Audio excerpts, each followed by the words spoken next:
안녕하세요. 서바이벌 SF 키트 토끼 한 마리. 공상주의자입니다. 반갑습니다. 네, 저희 오늘 다룰 책은요, 박소영 작가님의 뭘 네. 먼저 하죠?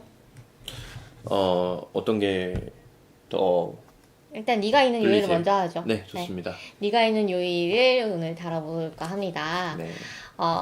창비 청소년에서 이거를 보내주셨고, 너무 재밌게 읽어가지고 저희가 소개를 하려고 하고요. 다음 시간에는 저희가 이 스노볼이라는 이 작품도 소개를 하고자 합니다. 같은 작가님 작품이고요. 이게 청소년 SF를 저희가 지난번에 이제 단편집을 한번 다루기는 했었는데, 이건 장편이에요. 그래서 장편을, 청소년 SF인데 성인이 읽어도 너무 재밌는, 그런 작품이었고요. 사실 청소년 SF와 성인 SF가 그렇게 많이 이제 딱 구분이 되는가?가 좀 애매한 듯한 느낌이 들어가지고 그 부분도 한번 얘기를 해보도록 하겠습니다. 네. 네. 그 공상님은 이 네가 있는 요일 어떻게 읽으셨어요? 일단 재밌게 읽었던 것 같아요. 네. 일단은, 책이 일단은 후루룩 넘어가는 그런, 네, 편하게 읽을 수 있는 소설이라는 생각이 들었고, 네. 뭐 이따가 자세하게 얘기하겠지만은, 약간 뭐 아쉬운 점은 있었던 것 같아요. 아쉬운 점은 있었지만, 뭐, 일단은 편하게 읽을 수 있는 소설이다. 네. 재밌게. 네. 데이나님도 오셨네요. 반갑습니다. 저는 사실 단점보다는 장점이 많이 보였던 소설이었고요. 네. 특히 저는 설정 덕후라 가지고 설정이 대단히 재밌으면 그 작품은 재밌는 거거든요.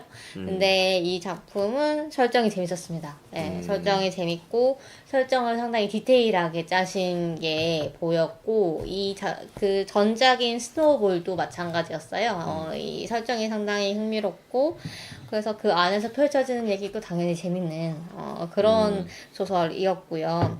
그 다음에 저는 사실 스노볼이랑 이 네가 있는 요일을 같이 읽으니까 네가 있는 요일에서는 좀 더 이야기 전개가 쫀쫀해졌다라는 생각이 들었어요. 스노볼은 좀 더 그 드라마 시리즈 같은 넷플릭스의 시리즈물을 보는 것 같은 느낌이 있었다면 네가 있는 요일은 딱 그냥 한 편의 영화를 보는 것 같기도 한 그런 작품이었습니다. 그래서 좀 더 분량도 사실 스노볼은 2권짜리고 그 다음에 이건 1권짜리고요. 400쪽 정도 되는데요.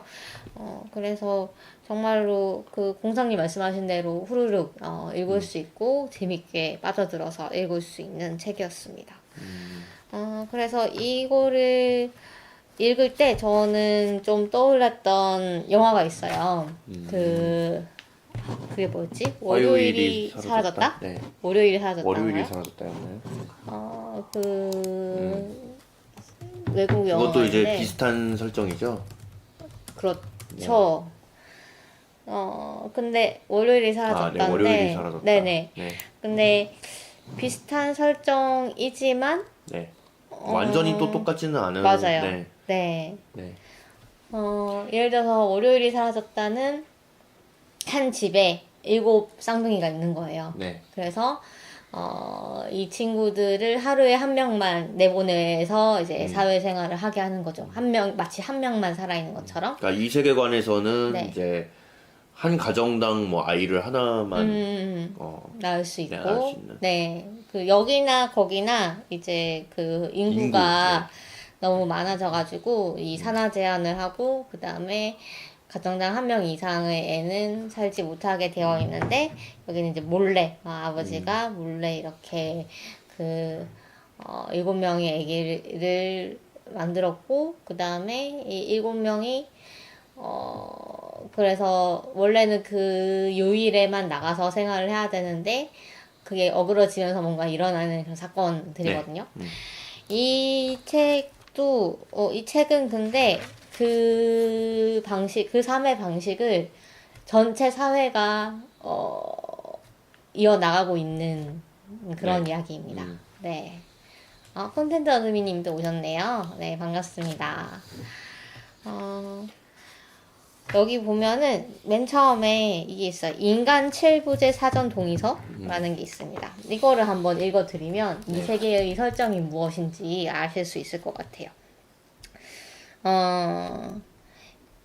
내용이 7명이 신체 하나를 하루씩 돌아가며 사용한다. 그리고 공유되는 신체 외의 나머지 신체는 뇌를 제외하고 폐기한다. 이 목적이 이제 인간 개체수를 적정하게 유지해서 환경 파괴와 식량난 등 지구적 문제를 해결하고 나아가 인류의 공멸을 막는다. 라는 게 이제 목적이래요. 그래서 17살이 되면 모든 인간은 이 7부제에 종속이 되는 거죠. 그 다음에 자신의 지정 요일에만 신체를 사용할 수 있습니다. 그 다음에 신청자의 신체는 평가 기준에 따라 폐기되거나 아니면 타인의 공유 신체로 양도가 되는 거죠.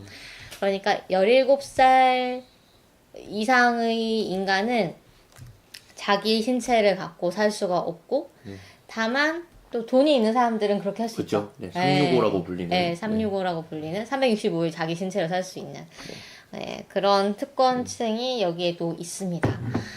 이게 설정은 좀 다르지만 저는 뭐도 생각나냐면 하우징팡 작가님의 접는 도시. 접는 도시. 그것도 이제 뭐 그거는 신체를 이제 뭐 주고받는 건 아니지만 낮에는 어떤 공간을 어떤 사람들이 쓰고 밤에는 또 어떤 사람들이 쓰고 이런 식으로 되는 거잖아요. 네네. 그런 점에서 뭔가 또 연관이 있는 설정이 아닌가 생각이 들었어요.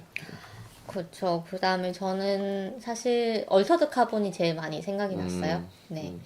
그러니까 신체를 옮겨 다니면서 어떤 영혼이든 어떤 신체이든 이제 영혼이 어떤 신체에든 깃들 수가 있는 거죠. 그래서 뭐 예를 들면 엄청 어린아이 영혼이 할머니 신체에 깃들기도 하고 뭐 우락부락한 남자 신체에 깃들이기도 하고 이런 것들을 보는 게 이제 얼터드 카본이라는 시리즈의 재미였는데 여기에도 그런 게 나옵니다. 그러니까 본인의 의사와 상관없이 정부에서 배정해주는 신체를 써야 되고 그 다음에 그러니까 뭐 여러 가지 규칙들이 생겨나요. 그러니까 예를 들면 나는 월요일에 이 A라는 신체를 쓰게 돼요. 그러면은 일요일 날 이 A라는 신체를 쓰는 영혼이 또 있겠죠. 그러니까 그 신체를 공유하는 영혼이 7명이 있는 거예요. 그러면 그 전날 썼던 영혼이 이 신체를 잘 써야겠죠. 제대로 써야 되잖아요. 그런데 예를 들면 술을 엄청 진탕 먹었다. 그럼 그 다음날 숙취가 당연히 있겠죠. 그러면은 이 월요일의 영혼이 이 일요일 영혼 보고 야, 너 뭐 하는 거냐 이러면서 이제 메신저에서 막 욕을 하는 거죠. 네. 그런 세계입니다. 너무 재밌지 않나요? 그래서 이 안에서 탄생할 수 있는 이야기가 상당히 무궁무진할 것 같다는 생각이 들었고요. 그래서 이 주인공은 어떻게 이 사건이 일어났냐면 주인공은 수인이죠. 네. 수요일에 살아가는 수인입니다. 그래서 이 커뮤니티가 다 따로 있어요. 수인들의 커뮤니티, 목인들의 커뮤니티, 막 이런 식으로. 그래서 수인들의 날이 오면, 수요일이 오면, 다 이제 빌딩의 그 데코레이션도 다 파란색으로 되고, 수인들을 위한 이제 사회가 돌아가는데, 근데 그러니까 화요일에 이 신체를 쓰는 이 친구가 주인공이 이제 현울림이죠. 현울림과 같은 신체를 쓰는 인물이 누구더라? 강진아였죠. 좀 못되는데요. 네. 그 강진아라는 친구가 인물이죠. 그 진아가 이 울림이를 죽입니다. 어떻게 죽이냐면 일단 진아가 화요일날 스쿠버 다이빙을 하러 가요. 그 다음에 이 울림이가 물에 대해서 트라우마가 있는 걸 얘는 아는데 물공포증이 있죠. 물공포증이 있는 걸 아는데 이제 그 배 위에서 이제 심야 이 다이빙을 하는 배 위에서 신체를 이제 바꿔요. 영혼을 바꾸는 거죠. 어떤 오일을 이제 냄새를 맡으면 영혼이 바뀌는데 그렇게 바꾼 다음에 옆에 있는 사람이 미리 매수를 해둔 어떤 사람이 이 현울림의 영혼이 든 이 신체를 팍 밀어버립니다. 저 물속으로. 네, 물속으로 밀어버려서 패닉을 하다가 죽죠. 네. 정확히 말하면은 이제 완전히 사망하는 건 아니고 이 브링 오일이라고 하는 거를 이제 맡으면은 신체가 혼이 빠져나가서 낙원으로 가게 되잖아요. 네. 그렇죠? 네. 그런데 이 마지막 순간에 현울님이 자기 이제 주머니에서 브링 오일을 꺼내가지고 그거를 이제 이용해서 낙원으로 돌아가게 되는데 네. 그래서 혼은 이제 혼 자체는 어차피 그러니까 뇌는 살아있는 거니까 네. 실제로 죽는 건 아닌데 이 신체라는 게 이 사회에서 굉장히 귀중한 자원이기 때문에 이 신체를 뭐 잘못 다뤄서 훼손을 시켰다 그러면은 이 사람은 영원히 신체를 사용할 수 없게 됩니다. 네. 네. 그래서 낙원에서만 살아가야 됩니다. 네. 이 낙원이 이제 메타버스 세상인 거죠. 그렇죠. 신체를 사용하지 네. 사용하지 않을 때 사람들이 살아가는 가상현실 세계인 거죠. 네, 가상현실 세계인데 이게 왜 문제냐면 가상현실에서도 본인의 어떤 실제 신체를 가졌을 때의 감각 이런 것들을 기반으로 해서 가상현실에서도 그 감각을 재현하는 방식으로 내가 감각을 느낀단 말이에요. 예를 들면 저희 그 네, 슈레딩거의 아이들 네, 에서도 뭔가 비슷한 식으로 묘사가 됐던 것 같아요. 슈레딩거의 아이들에서도 네. 예를 들어 제가 누군가를 본다. 그러면 그 사람의 본 모습을 보는 게 아니라 내가 그 사람에 대해서 기억하고 있는 이미지 그런 것들을 뭔가 평균을 내가지고 사람들의 평균을 내가지고 그것을 보는 형식으로 뭔가 묘사가 됐었거든요. 아, 그것처럼 네. 이 소설에서도 내가 뭔가를 먹는다. 그러면 실제로 그 맛을 뭔가 느낀다 그게 아니고 네. 내가 이 맛에 대해서 기억하고 있던 것 그런 것들을 인상, 뭐 네 이런 것들. 되살려낸다 네. 이런 느낌으로 묘사가 됩니다. 그렇죠. 네, 그러니까 실제 세계에서 예를 들면 귤을 한 번도 먹어보지 않은 사람이 네. 가상 세계에서 귤을 먹는다고 해서 그 귤 맛을 느낄 수는 없는 거예요. 그렇죠. 네. 아무 맛도 안 나거나 아무 뭐 맛도 안 아니면은 나거나 뭐 비슷한 과일 다른 과일 네 맛이 자기가 상상한 귤 맛의 맛이 날 수도 있겠고요. 그렇죠. 네. 그래서 그런데 이 신체를 쓸 수 없는 그런 형에 처해진 사람은 점점 그러면 이 현실 세계의 감각을 잃어버리게 됩니다. 기억이 점점 희미해지니까 네, 네. 제 촉각부터 없어진다 그랬던가요? 뭐 미각부터 없어진다 그랬던가요? 순서대로 해가지고 나중에는 시각만 빼고 전부 다 이제 감각을 잃게 된다 이렇게 네. 묘사가 됩니다. 정말 유령 같은 존재가 되어버리는 거죠. 그래서 주인공은 절대 그 상태에 빠지지 않게 위해서 또 다시- 현울님은 이 네. 현실 세계를 정말 좋아해요. 그렇죠. 네. 다른 사람들은 사실 현실 세계에 그렇게 미련을 갖지 않는 인물들도 있고 낙원을 더 좋아하는 인물들도 분명히 있거든요 소설 안에서. 네. 근데 현울님은 특히 이 현실 세계를 정말 좋아하는. 그래서 현울님이 자신의 어떤 신체를 갖기 위해서 고군분투하는 이야기입니다. 네. 이 신체가 강진아가 네. 의도적으로 나를 죽이려고 했다라는 것에 대한 증거를 찾기 위해서 이 사람이 이제 그러니까 이 사람이 현울님이 강진아를 고소를 하거든요. 그래서 패소를 한 다음에 사형을 또 집행을 합니다. 또 따로. 약간 어떻게 보면 좀 뭐라 그러죠? 거추장스러운 좀 의식처럼 보이기도 하는데 어떤 게요? 그런 사형을 집행하는 거예요. 아, 굳이? 네, 그냥 이 사람을 그냥 어떻게 보면 브링오일 강제로 맞게 해가지고 낙원으로 네. 추방시키면 되는 일인데 굳이 이 사람을 사형수의 신체에 넣어가지고 네. 사형 집행을 한 번 더 합니다. 아, 그렇죠. 네, 그 상황에서 이제 현울님이 탈출을 시도하게 되죠. 네. 네. 그래서 콘텐츠 에드미님이 월요일이 사라졌다 영화 얘기를 하셨는데 안 그래도 저희가 그 얘기를 했었습니다. 네. 근데 그 영화랑은 또 네, 약간은 완전히 뭐, 예, 줄거리가 그러니까 설정이 일단 되게 다르고 네. 그 다음에 내용도 좀 성격이 다릅니다. 그 영화는 좀 뒤로 가면 그냥 액션 영화 같은 느낌이 드는데 이 소설은 상당히 그 설정을 잘 활용을 했고 약간 추리 소설 같은 느낌도 좀 나고요. 네, 소설을 뭐 읽어보면. 스릴러 뭐 이런 네. 느낌이 드는데 다만 이제 제가 약간 느꼈던 아쉬움은 처음에는 그 요일별로 이 인간 칠부제 네. 이 설정을 아주 많이 썼는데 뒤로 갈수록 약간 그게 희미해져요. 그 설정이. 그러니까 왜냐하면 주인공이 그 사형수의 몸에 들어가면서 네. 그 요일마다 그 영혼을 그러니까 이 신체에서 빠져나올 필요가 없게 되면서 이 요일별로 이 영혼이 바뀐다는 설정을 굳이 이 이야기 안에서 쓰지 않게 되는 거죠. 또 주인공의 친구들이 있는데 조력자들이 있는데 얘네들도 이제 임신을 하게 되면서 네. 예, 임신을 하면 이 칠부제를 안 해도 되거든요. 네. 예, 그래서 그 칠부제 면제가 되고 임신을 하고 그 임신한 사람의 보호자로 네. 지정한 공동 사람. 양육자. 네. 그러니까 이 세상에는 사실 꼭 결혼을 해야 뭐 아기를 낳고 이런 게 아닌 거예요. 그냥 아기를 낳고 싶다? 그러면 스스로 그냥 인공수정을 해가지고 가질 수가 있고, 공동 양육자를 지정할 수가 있는데, 그러면 이 공동 양육자도 계속 그 신체를 365일 쓸 수가 있는 거죠. 이 아기를 키우는 동안에는. 네. 그래서 그래서 이 친구들도 이 요일마다 영혼을 바꿀 필요가 없다 보니까 점점 그 설정이 좀 희미해지는 것이, 그러니까 제목이 이 요일이라는 그 설정이 좀 희미해지는 게 조금 아쉽긴 했는데요.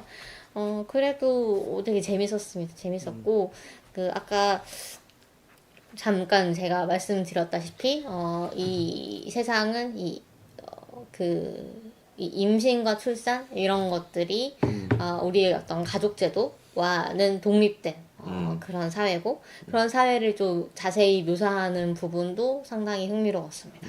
네. 그 과정에서 일어나는 여러 가지 갈등들도 많이 드러나잖아요. 네. 뭐 예를 들어 주인공의 친구는 이제 부모가 그냥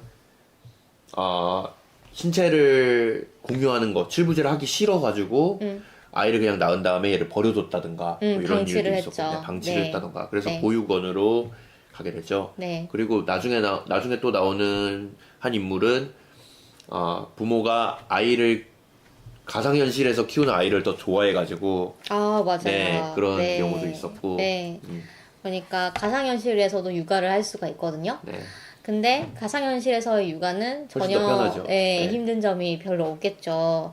그래서 그 가상현실 속에서 이제 육아를 좀 연습을 해보려고 키웠던 건데 점점 그 아이한테 더 애정이 가고 현실의 아이한테서는 점점 정이 떨어지는 거죠. 그래서 이제 버려진 아이가 나옵니다. 그 다음에 또 이런 생각도 해보실 수 있을 것 같아요. 이 공동 양육자도 365의 그 자격을 얻으니까 그러면 약간 사기로 그러니까 같이 이 아기를 키울 것도 아니면서 그쵸. 그냥 돈을 내고 공동 양육자 자격을 파는 거죠. 그렇죠. 네. 돈을 내고 그 자격을 살 수도 있잖아요. 그래서 엄격하게 이거를 자격을 심사를 합니다. 예를 들면 어렸을 때 같이 찍은 사진이라던가 진짜로 이 두 사람이 원래부터 알던 사이고 또 이 공동 양육을 할 만큼 깊은 사이다라는 거를 그런 어릴 때부터의 사진이라던가 뭐 편지 그다음에 주변인들의 증언 뭐 이런 것들을 다 수집을 해가지고 제출을 해야 통과가 됩니다. 네, 그래서 또 그 신체도 근데 임신을 한다고 해서 자기 본인의 신체를 쓰는 게 아니에요. 네, 그것도 랜덤으로 정해지는 그 신체를 이용을 해가지고 임신 출산을 하고 또 공동 양육자도 또 그렇게 됩니다. 그래서 이 사회의 사람들은 그러니까 내가 어떤 신체를 쓰는지에 대해서 좀 별로 거리낌이 없다고 해야 되나요? 네. 그런 느낌이고 또 그러다 보니까 물건 같은 것도 내 것이라는 것보다 다 대여해서 그냥 써요. 네. 예를 그러니까 들면, 그 공유 경제가 극단적으로 치달은 그렇죠. 네, 형태인 거죠. 네. 뭐 속옷 이런 것도 그냥 자판기에서 꺼내서 쓰고 폰 이런 것도 그 자판기에서 그냥 이렇게 그 자판기에서 하나 눌러가지고 그러니까 모든 폰의 규격이 똑같은가 봐요. 그래가지고 그쵸. 그 폰에다가 내 생체 그 정보랑 등급 같은 건 있어요. 왜 저희 모델 있잖아요. 폰도 저희 그렇죠. 기종처럼 기종은 있는 것 같아요. 뭐 A급 네. 기종, 뭐 B급 기종 이런 식으로. 그 A급 기종은 비싸겠죠. 그쵸. 대여료가. 네. 그래서 그렇게 해가지고 거기다가 나의 아이디 그러니까 비밀번호 뭐 이런 것들 넣으면 사실 이 지문으로는 안 되겠죠. 왜냐하면 어제 내 신체를 썼던 사람과 내가 구분이 안 될 테니까. 네, 그래서 그 아이디 비번을 넣으면은 이제 근데 내가 신체 쓸 수 자체는 있는 계속 똑같은 신체를 쓰지 않나요? 일주일 동안에 그 돌아가면서 쓰는 그 신체는 같은 신체를 계속 쓰는 거 없나요? 같은 신체인데 그러니까 네, 그러니까 지문은 실제로 작동은 하는 거 아닌가요? 지문도 쓰고 아이디 비밀번호도 쓴다고 묘사가 되거든요. 아, 네. 그럴 수 있죠. 네. 네. 그런데 내 아이디 비밀번호를 넣어야 내가 쓰는 폰의 환경이 나오는 거죠. 네, 그쵸. 내가 쓰는 왜냐면은 주소록과. 7명이 같은 시제를 쓰니까 지문만으로는 네. 7명 중에 누구인지를 이제 알 수가 없는 거죠. 네. 그래서 내 아이디 비밀번호를 넣으면 내가 쓰는 배경화면과 내가 쓰는 앱과 내가 쓰는 주소록이 나오는 거죠. 네. 그런 식으로 이 공유 경제가 돌아가는 그 상황도 상당히 재밌습니다. 그래서 이분은 대단히 이 박소연 작가님은 너무 상상력이 대단하신 것 같아요. 뭔가 이런 사회를 구체적으로 상상하시는 부분들이 너무 좀 놀라웠고 그 또 생각나는 거는 이 작품도 그렇고 이 스노우볼도 그렇고 이 영상 판권 뭐 이런 것들이 많이 팔렸다고 네. 하는데 상당히 시각적으로 그려지는 부분들이 많아요. 구체적으로 그려지는 부분들이 많아가지고 그것도 재밌고 또 이제 그런 것도 나오잖아요. 그 버스인데 식당인 거. 아, 네, 네. 네. 식당 버스가 나옵니다. 그래서 근데 실제로 뭐 다른 나라에서는 이런 게 있을 것 같기도 하고 뭐 네 우리도 왜 노점 트럭 네, 뭐 이런 거 포장마차. 있잖아요. 네, 네. 네, 네. 그런 것처럼 아예 버스 안에서 식당을 하는 이런 것도 나오고 다양한 그런 설정들이 있고 그다음에 여기 보면은 또 다른 이 겉에 제가 아까 이 현울님의 신체를 찾기 위한 여정이라고 했는데 그 안에 또 다른 결의 이야기가 또 있습니다. 이 친구 누구지? 네. 이 울림이 남자친구. 남자친구가 누구였지? 제가 찾아볼게요. 네, 이 친구의 약간 강이룬. 네. 네, 강이룬. 이룬이를 둘러싼 음모를 파헤치는 것도 또 하나의 줄기죠. 네. 네. 그래서 이거는 얘기하면은 재미가 없어지기 때문에 여러분이 한번 보시면 좋을 것 같아요. 그래서 이룬이와 진아와 그다음에 울림이가 얼마나 지긋지긋한 그런 네.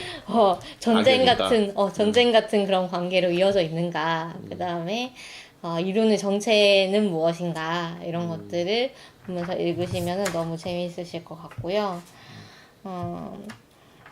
그래서 작가의 말에 보면은 나를 규정 짓는 게 무엇일까라는 얘기가 나오는데요. 사실 그렇잖아요. 나의 신체가 나를 규정하는 아주 큰 특징이기도 하죠. 네. 특징인데 그거를 이 사회에서는 쓸 수가 없는 거예요. 네, 쓸 수가 없고 단지 나의 영혼, 나의 기억, 나의 성격 이런 거를 가지고 내가 나임을 증명을 해야 되고 그래서 사람들이 헷갈리기도 하죠. 나는 이 사람인 줄 알았는데 이 신체에 든 이 사람인 줄 알았는데 A라는 사람인 줄 알았는데 사실은 B라는 사람이었다. 이런 식으로 착각을 일부러 일으키기도 하고 그런 저런 해프닝들이 일어납니다. 네. 그래서 저는 그래서 마지막 결말도 네. 마음에 들었고 너무 예를 들면 뭐 말이 안 되는 해피엔딩이라던가 그런 것도 아니고 이 처한 상황 안에서 가능한 해피엔딩이 아니었을까라는 생각이 들어요. 네. 그래서 약간 여운이 있지만 그래도 만족스러운 그런 엔딩이었는데 공상님은 어떠셨어요? 저는 이제 뭐 이야기 자체는 재밌었고 설정도 굉장히 재밌는데 네. 아쉬웠던 점이 있다면은 네. 캐릭터가 너무 평면적이지 않나 이런 느낌이 좀 들었어요. 보면서. 그래도 뭐 진화라던가 그런가요? 평면적인가요? 네, 너무 진아 같은 경우에는 네. 약간 그냥 못된 짓만 하는 그런 아이처럼 그려지고, 뭐 심혜윤 같은 경우에도 뭐 갑자기 이제 뭐 앞부분부터 중요한 인물 약간 간간히 등장하다가 뒷부분에서 이제 중요한 인물로 부상하잖아요. 네. 근데 이 인물 같은 경우에도 좀 뭔가 좀 그냥 나사가 빠진 듯한 캐릭터가 전부인 그런 느낌이 들어가지고 그런 부분이 좀 아쉬웠고, 주인공 같은 경우에도 뭐 네. 너무 주인공스럽다. 너무 이게 티끌이 없는 캐릭터처럼 느껴지니까 뭐 네. 주인공도 그렇고 강희룬도 그렇고 그렇게 느껴지니까 좀 그런 부분들이 좀 아쉽더라고요. 저는 그래가지고 그런 약간 그 스노볼에서 좀 네. 캐릭터성이 좀 더 복잡하고 이 세계관 자체도 스노볼이 뭔가 이야기하고 좀 연결이 되는 부분이 더 좀 있다고 생각해가지고 스노볼이 저는 좀 더 마음에 들었습니다. 네. 그렇구나. 저는 이 이야기 전개가 좀 더 스피디하고 좀 더 확실한 그런 느낌이 들어가지고 네가 있는 요일이 더 재밌긴 했었어요. 네.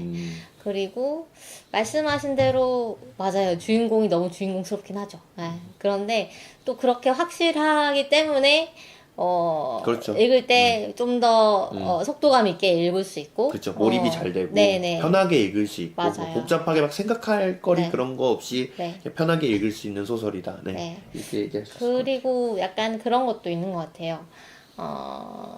물론 좀 복잡한 그러니까 입체적인 면이 있다고 보기는 힘들지만, 네. 울림이가 완전 착한 짓만 했는가? 그러니까 보면은 진아랑 사이에서 있었던 일이라던가 이룬이랑 사이에서 있었던 일을 볼 때, 네. 이 친구가 어떤 가지고 있는 죄책감이라던가 이런 것도 분명히 있잖아요. 그래서 이 사건을 온전히 그냥 진아 탓이라고 돌리기에는 또 울림이가 한 짓도 있기 때문에. 근데 뭐 울림이가 의도적으로 그런 걸 한 것도 아니고 사실은 울림이 탓이 아니잖아요. 처음부터 뭐 다 진아가 이제 사실상 얘를 빵셔틀을 시켜가지고 자기 그 브링 오일 하는 거 지켜보라고 이렇게 시키고 그러다가 탈이 난 건데, 그러니까 사실상 진아가 스스로 잘못된 일을 해놓고 자기 탓이 아니라고 생각해가지고 남의 탓으로 돌리고, 그러니까 모든 게 다 사실은 처음부터 끝까지 저는 읽으면서 진아의 업보다 이렇게 읽히니까 그런 부분이 좀 캐릭터를 좀 약간 평면적으로 만들지 않았나 이런 생각이 들었던 것 같아요. 네. 근데 저는 진아도 좀 약간 그 마음이 쓰이더라고요. 그러니까 진아가 왜 그렇게 그런 성격이 되었는가? 그런 것들이. 부분에 대한 뭔가 묘사가 좀 네. 더 있었다면은 네. 좀 풍부해지지 않았을까? 예를 들어 뭐 글쎄요, 뭐 가정교육이라든지 네. 뭐가 있을까요? 네. 네, 그런 그러니까 부분에 그 대한 가정 자체가 조금 불우하긴 했죠. 네. 그리고 그래서 이게 그래서 이 작품이 왜 청소년 SF인가? 를 생각을 해보면은 사실 뭐 꼭 그렇게 규정 지을 필요는 없긴 하지만 그래도 일단은 청소년 인물들이 등장을 하죠. 네. 등장을 하고 그 나이대에 있을 법한 뭐 따돌림이라던가 이 감정의 틀어짐이라던가 뭐 이런 것들이 좀 많이 나오는 경향이 있는 것 같기도 하고 그렇습니다. 그래서 그 사실 이 청소년 소설로서의 그런 특징은 스노볼에서 좀 더 많이 나오는 것 같기도 한데 스노볼은 지금 이거는 다른 판본인데 또 그 창기 다른 판본으로 나온 거는 아예 여기에 캐릭터 그림이 그려져 있더라고요. 그거는 보니까 합본인 것 같더라고요. 1, 2권 아닌가요? 아니에요. 그 1, 2권 따로 있고 그 표지도 그래요? 따로 있던데요. 네. 우리가 이거를 이미지를 저는 이걸로 해놓고 그거 아니고 눈 누르셔야 되는 거예요. 네. 오케이. 네. 이거를 해놓고 안 네, 기억이 있었네요. 깜빡했네요. 네네. 네. 그래서 그런 그림이 들어가는 그런 부분들이 좀 청소년 SF, 청소년 작품 처럼 느껴질 수 있겠다라는 생각은 들었습니다. 근데 이 책은 그런 캐릭터는 전혀 없거든요. 네, 그래서 그냥 뭐 SF로 읽으실 수 있을 것 같네요. 어떤 책이요? 스노우볼이요? 네, 스노볼이 이 판본으로 나온 거는 캐릭터 일러스트가 아, 없어요. 네. 없어가지고. 요거죠? 네네. 음. 그래서 여기 1, 2권 있잖아요. 아, 네네. 그렇네요. 자, 그러면은 이쯤 해서 마무리를 네. 하도록 하겠습니다. 저희가 많이 얘기를 하진 않았어요. 네. 우리는 아주 네. 겉핥기로 네. 이 책의 그 발단 부분만 얘기를 했는데 그래도 정말 설정이 흥미롭잖아요. 그 내용은 더 흥미로우니까요. 한번 꼭 읽어보시면 좋을 것 같습니다. 네. 네. 그리고 이게 저희 분량이 꽤 되는 소설인데도 이게 네. 지금 400페이지 가량 되는데 네. 저 진짜 밤에 한 2, 3일 만에 다 읽었던 것 같아요. 저는. 밤에 늦게까지 깨 있으면서 막 읽었어요. 뒤가 막 궁금해가지고. 네. 그럴 정도의 재밌는 소설입니다. 저는 틈틈이 읽었는데 페이지를 굉장히 빨리 넘기면서 읽을 수 있는 그런 책이어가지고 네. 금방 읽었습니다. 네. 네. 그리고 다음 방송에서는 네. 이 스노우볼을 다뤄볼 네. 예정입니다. 저는 아쉽게도 1권까지밖에 못 읽어가지고 네. 전체적인 스토리를 아직 다 알지는 못합니다. 제가 네. 2권 내용도 약간 다뤄보도록 하겠습니다. 네. 네. 그래서 이 소설은 네가 있는 요일 전작이고요. 네. 이 작가님의 전작이고 둘 다 너무 재밌어가지고 제 생각에 앞으로 이 작가님이 쓰시는 작품은 믿고 읽을 수 있겠다라는 생각도 드는 네. 작품이었습니다. 그래서 다음 주에 이 두 권을 가지고 또 돌아오도록 하겠습니다. 네. 저희 방송은 팟빵과 유튜브 그리고 흐름드 살롱에서 들으실 수 있고요. 또 이제 트위터와 페이스북, 인스타그램으로 소통을 하고 있습니다. 저희가 공지를 드렸지만 곧 이제 저희가 막방을 할 예정이에요. 그래서 막방까지 끝까지 사랑해 주시면 감사하겠습니다. 네, 그러면은 저희 다음 주에 뵐까요? 네. 네. 다음 주에 만나요.